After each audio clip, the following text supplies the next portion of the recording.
Hey guys, welcome back to the K.I.S.R for another review here where we're going to keep it simple. We're going to get straight to the point. Today, we are going to be going over the FifineH9 Gaming Headset. Now, this is a entry level stereo slash 7.1 surround sound gaming headset that you can use. And I call it entry level because of one, the price point, and two, the quality that you're getting. Which actually, the quality that you get is really good for the budget that it's in. And just to start things off, we're going to start with the box that it comes in. It's a pretty neat looking box. It's nothing too fancy. Kind of shows you everything that it comes with. It shows you the connections here. You've got all the compatibilities here. A little diagram on the side to kind of show off all of its awesome features here, and then some more specifications that are going to be on the back there.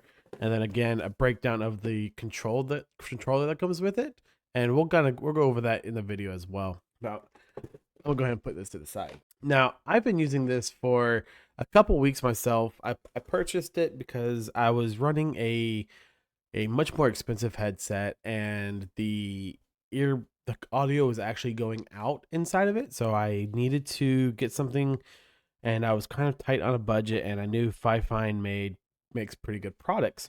So I grabbed this after watching some other reviews of their products, and honestly, I'm not super disappointed with my purchase.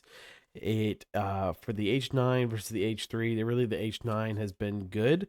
You don't get the RGBs that come with the H3, but the black is sleek, and it's kind of sexy for a headset, honestly, because black goes with everything too.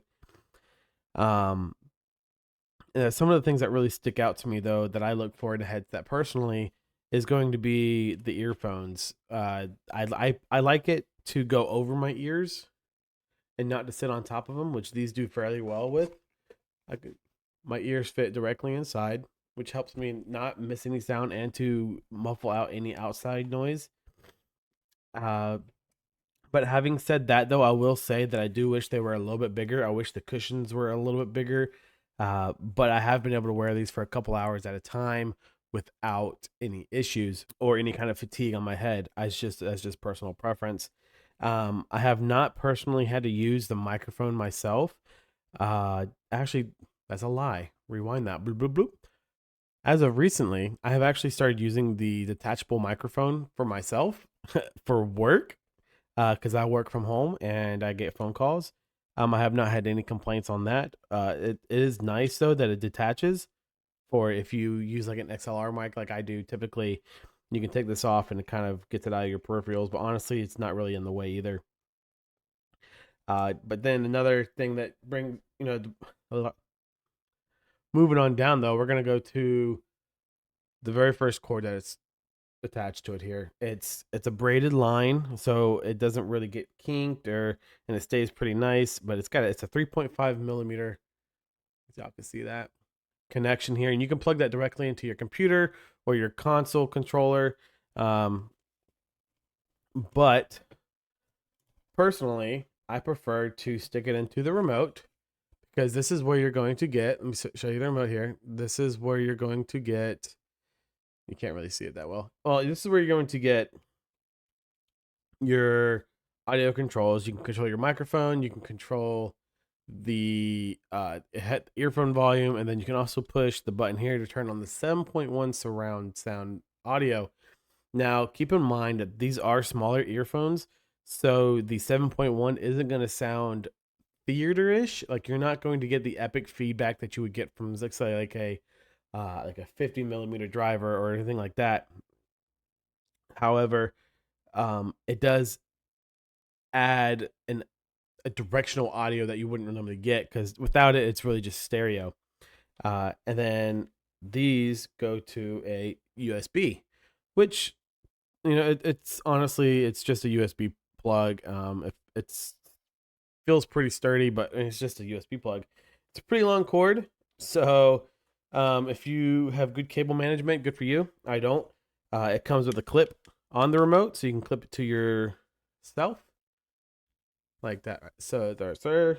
And then I have a hub over here and just plug straight in. Rotate it because you never get it right on the first try. There we go.